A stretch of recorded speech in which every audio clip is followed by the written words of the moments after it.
Good morning everyone. तो next हमारा unit है इकोनॉमिक्स ऑफ पावर जनरेशन। ठीक है, तो इसके अंदर इस यूनिट के अंदर हम लोग ये समझेंगे कि पावर जनरेट करने के टाइम पर क्या क्या इफेक्ट होते हैं इकोनॉमिक्स से रिलेटेड। कहने का मतलब कि आपका जो भी जिस तरह की लोड है और उस लोड को आप कितने आवर्स के लिए, कितने ड्यूरेशन के लिए उसको वर्क कर रहे हो, उसके बाद उसमें आपको कितने कॉस्ट आएंगे। तो ये सारी चीज़ें हम यहाँ पे समझेंगे इस यूनिट के अंदर। उससे पहले कुछ टर्म्स हैं जिनको समझना ज़रूरी है जब आप सिस्टम के ऑपरेट में करते हो तब। ठीक है, तो सबसे पहला कनेक्टेड लोड। अगर कनेक्टेड लोड की बात करें तो ये बेसिकली होता क्या है कि यह आपका जो भी आप सिस्टम में जो लोड यूज़ कर रहे हो, जितने भी लोड यूज़ कर रहे हैं उन सब का सम के बराबर होता है। ठीक है ना। तो जैसे एक एग्जांपल में हम ले लेते हैं, सपोज करिए कि आप सिंपल सा एक होम अप्लाइंसेस को ही ले लेते हैं। सपोज करिए कि आपके पास 100 वाट के 5 बल्ब हैं और साथ ही साथ आपके पास एक हीटर जो कि 500 वाट का है। इतने आप लोड यूज कर रहे हो, तो जो कनेक्टेड लोड कहलाता है वह बेसिकली इन सभी का सम कहलाता है। तो 100 वाट के आप 5 बल्ब यूज कर रहे हो, यानी कि ये ऑलरेडी 500 वाट हो गया, और एक और यूज कर रहे हो जो आप हीटर है आपका 500 वाट का। तो टोटल आप 1000 वाट यूज कर रहे हैं। ये आपको 1000 वाट क्या हो गया, कनेक्टेड लोड। ठीक है, तो कहने का मतलब क्या हो गया, it is a sum of continuous rating of all the equipments connected to the supply system. ठीक है, तो ये आपको समझ में आ गया होगा कनेक्टेड लोड क्या होता है। नेक्स्ट है कोल्ड रिजर्व। देखिए कोल्ड रिजर्व क्या होता है, यह एक रिजर्व कैपेसिटी होती है प्लांट की, जिसको हम सर्विस में तो रखते हैं बट उसका यूज़ नहीं करते हैं। समझ में आ रहा है। जैसे एग्जांपल के लिए आप समझेंगे कुछ इस तरीके से। सपोज करिए कि एक प्लांट है जो कि 200 मेगावाट प्रोड्यूस करता है। ठीक है, 200 मेगावाट प्रोड्यूस करता है। तो ये जो प्रोड्यूस करता है वह एक्चुअली में उसकी रेटिंग है, वह इसकी आउटपुट है। तो ये आपका कोल्ड रिजर्व होता है। अब आप कहोगे कि सर कोल्ड रिजर्व तो आप कह रहे हो ऑपरेशन में नहीं होता है। तो बिल्कुल, जैसे आपका एक थर्मल पावर प्लांट ले लेते हैं, उसको स्टार्ट होने में ही 8 से 9 घंटे लग जाते हैं, बट उसकी आउटपुट कैपेसिटी क्या है, 200 मेगावाट होती है। तो ये जब तक आपका यूज़ नहीं हो रहा है तो वह आपका जो पावर आउटपुट है उसकी, वह तो रिजर्व है ना। जब तक आपको वो प्लांट ऑपरेट नहीं हो रहा है तब तक तो ये आउटपुट उसका रिजर्व हुई। तो इसी को कहते हैं कोल्ड रिजर्व। ठीक है, सपोज करिए कि ये 200 मेगावाट आपका आउटपुट देने को है। अब ये प्लांट स्टार्ट हो गया है। प्लांट स्टार्ट होने के बाद ये प्रोड्यूस कर रहा है 150 मेगावाट, क्योंकि इतना ही डिमांड है अभी। ठीक है, 150 मेगावाट प्रोड्यूस कर रहा है।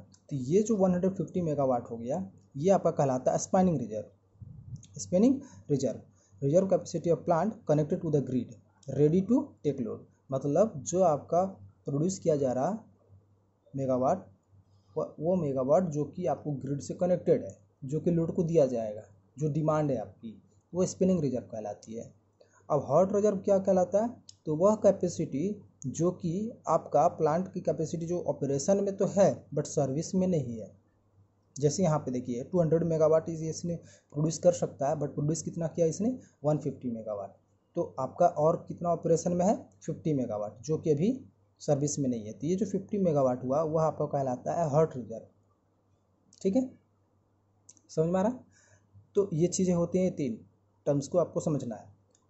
और जो लास्ट पॉइंट है फर्म पावर, वह क्या है कि यह प्लांट के एक इमरजेंसी मीटिंग में ज़रूरत पड़ने वाली रिजर्व कैपेसिटी अलग से रखी जाती है, उसको हम बोलते हैं फर्म पावर। ठीक है ना। ये एक्स्ट्रा एक पावर होता है जो कि सपोज करिए कि हमारा 200 मेगावाट प्लांट ये प्रोड्यूस कर सकता है, बट अचानक से ज़रूरत पड़ गया 220 मेगावाट। तो 20 मेगावाट क्या हो गया, इमरजेंसी पावर। तो ये आपको पावर अलग से रिजर्व करके रखी जाती है, जिसको बोलते हैं फर्म पावर। समझ में।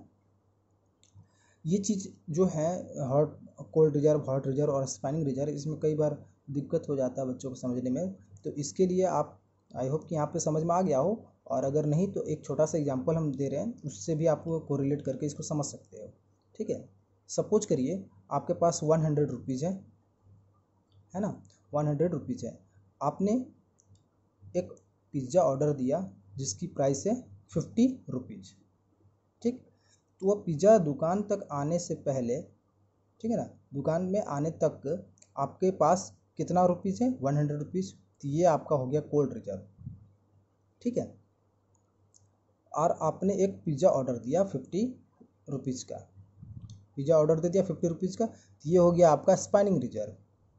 स्पाइनिंग रिजर्व आपके पास, ये आपने ऑर्डर दिया, स्पाइनिंग रिजर्व हो गया। अभी भी आपके पास इतनी कैपेबिलिटी है कि आप एक और पिज़्ज़ा ऑर्डर दे सकते हो, आपके पास और 50 रुपीज़ यहाँ से बचा हुआ है, तो ये आपका हो गया हॉट रिजर्व, ठीक है, समझ में। तो कोल्ड रिजर्व वैसे रिजर्व होते हैं जो कि आपके प्लांट की सर्विस में होती है बट उसको ऑपरेशन में नहीं लेते हैं, ये सिस्टम को समझना है। उसकी कैपेसिटी उसकी सर्विस में होती है बट ऑपरेशन में नहीं होती है, उसको बोलते हैं कोल्ड रिजर्व। जबकि हॉट रिजर्व क्या होता है कि ऑपरेशन में होती है बट वो सर्विस में नहीं होती है। जैसे यहाँ पे आपने देखा था 50 मेगावाट हमारा सर्विस में तो है बट अभी इसका यूज नहीं आ रहा है। उसी तरीके से स्पाइनिंग रिजर्व क्या हो जाता है, जो कि कनेक्टेड टू ग्रिड है, जो यूज़ में आ रहा है।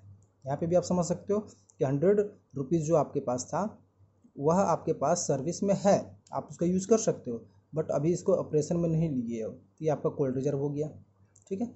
स्पाइनिंग रिजर्व हो गया कि जिसको आपने यूज़ कर रहे हो और आपके पास और 50 रुपीज़ जो बच रहे हैं जो कि आपका ऑपरेशन में है बट इसको अभी आप सर्विस में नहीं रखे हो, तो ये आपका हॉट रिजर्व हो गया। और फर्म पावर क्या होता है, सिंपली वह ऐसा पावर होता है जो कि अलग से आपको स्टेबल करके रखे रहते हो बाद में इमरजेंसी कंडीशन में उसको यूज़ करने के लिए, ठीक है।